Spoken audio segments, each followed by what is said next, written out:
Garam masala powder ఇలా ఇంట్లోనే ఈజీగా ప్రిపేర్ చేసుకోండి. కరెక్ట్ కొలతలతో ఎలా చేయాలో ఇప్పుడు నేను చూపిస్తాను. ఫస్ట్ ఒక కడాయి తీసుకొని అందులో 4 టేబుల్ స్పూన్ల జీలకర్ర, 2 టేబుల్ స్పూన్ల ధనియాలు వేసుకొని మంచి వాసన వచ్చేంత వరకు వేయించి పక్కన ఉంచుకోండి. ఇప్పుడు అదే కడాయిలో 8 బిర్యానీ ఆకులు, 12 యాలకులు, 3 దాల్చిన చెక్క, 4 నల్ల యాలకులు, 4 జావిత్రి, 4 అనస పువ్వులు, అరముక్క జాజికాయ, 1 టేబుల్ స్పూన్ లవంగాలు వేసి 5 నిమిషాల పాటు వేయించి దీన్ని చల్లారనివ్వండి. ఇప్పుడు అదే కడాయిలో 2 టేబుల్ స్పూన్ల మిరియాలు, 2 టేబుల్ స్పూన్ల సాజీరా, 1 టేబుల్ స్పూన్ సొంపు వేసి మంచి వాసన వచ్చేంత వరకు వేయించి దీన్ని కూడా చల్లారనివ్వండి.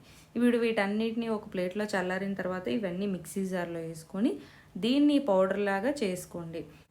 ఇలా చేసుకున్న తర్వాత కావాలంటే మీకు ఇంకా పౌడర్ ఇంకా బాగా స్మూత్గా కావాలంటే దీన్ని జల్లెడ చేయొచ్చు.